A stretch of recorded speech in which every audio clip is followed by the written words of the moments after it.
I'm going to share information with you today and in the future that literally has the power to change your life. Now, you see, I'm not able to change your life, but you certainly are. And I have found that it's ideas that literally change everything in our life. Many, many years ago, I'm going back over 50 years ago, I was fortunate enough to be handed a book, Think and Grow Rich. But along with the book, the man that gave it to me gave me specific directions on how to use it.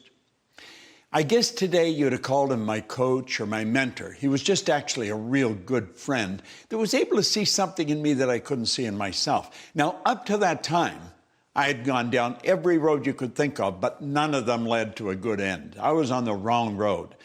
And my life was just dull.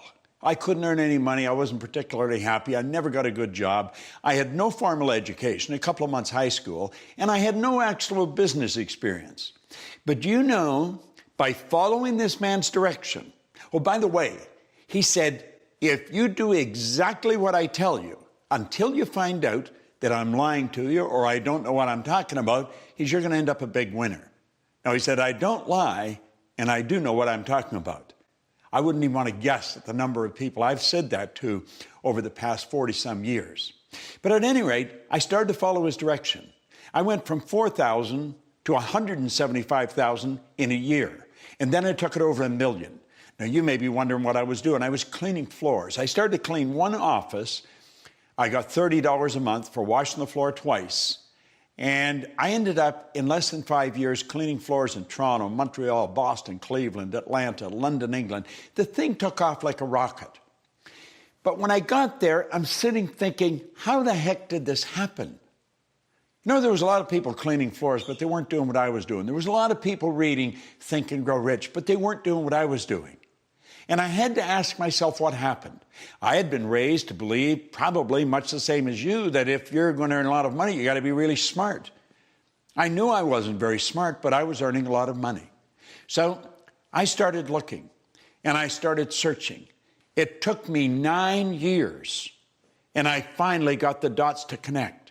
And when I got the dots to connect, and I figured out why I changed, I realized I had discovered something very, very valuable. Do you know this may sound odd, but it's true. You can go into the largest companies in the world, and they all have stars, but relatively few of them can tell you why they're stars. They don't know why they're stars. Find the top salesperson in any organization. 99 out of 100 of them cannot tell you why they're the top salespeople. You see, if they knew, or if the company knew, the company cannot give it everybody. Well, I knew why I was winning. Now, mind you, it took me 9 years to figure it out. I studied with some of the most brilliant people in the world. And when I got it figured out, all I wanted to do was share it. I wanted everybody to know it. It was such a simple thing, and it was such a phenomenal discovery for me. But I had a problem. I was shy, and I was very quiet, and I was withdrawn. I mean, I wouldn't ask a question in front of 4 or 5 people. Sometimes I wouldn't ask a question anywhere because I was so insecure in that area.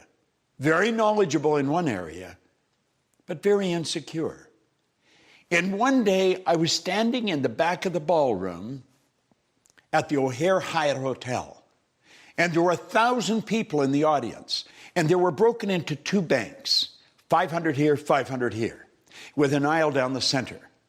Bill Gove was the speaker. Now, Bill's gone now, God bless him, but he was considered the Frank Sinatra of speakers. I mean, he was the best in the world, and I was watching him, and he had a handheld mic, and he was on the front corner of the group on the right-hand side of the ballroom. And he's saying, if I want to be free, I've got to be me. Not the me I think you think I should be. Not the me I think my wife thinks I should be. Not the me I think my kids think I should be. If I want to be free, I've got to be me. Now, he said, I better know who me is. Now, I'm standing in the back of the room watching him. And I was thinking, if I could only do that. I wanted to share this information so much, but I was shy. Now, let me digress for a second. I had listened to Earl Nightingale for years. I burned Earl's messages into my mind. The first recording in a great series of recordings that Lead the Field program, the first recording was on the magic word, and it was attitude. And at one point in the record, he said, now, right here we come to a rather strange fact. We tend to minimize the things we can do, the goals we can accomplish, and for some equally strange reason, we think other people can accomplish things that we cannot. He said, I want you to understand that's not true. You've got deep reservoirs of talent and ability within you. Now, if you asked me if I understood that, I'd say, of course I understand it. I listened to that. I'll bet I had listened to that at least 1,000 times in the 9 years that I was searching for why was I winning. And if you'd asked me, I'd have said, yeah, I understood it. I didn't understand it at all. And I'm sitting there, standing actually, watching Bill Gove, and that record started to play in my head. And I could hear Earl Nightingale say, now right here we come to a rather strange fact. We tend to minimize, and I thought, that's what he means by that. And I made up my mind, I was not only going to do and learn to do what Bill Gove had just done in front of me, I was going to get him to teach me. And I did. And Bill Gove and I became great friends. In fact, the last speech Bill Gove made was for my company. That's right. It was about 5 years ago. It was in December. On the 13th of December, Bill Gove passed away. If he had lived till January, he would have been 90. He did what he loved right up until the last day. But I owe him such a vote of thanks. Now, I don't speak at all like Bill Gove, but I speak all over the world. I've spoken to groups of 50 people to 20,000.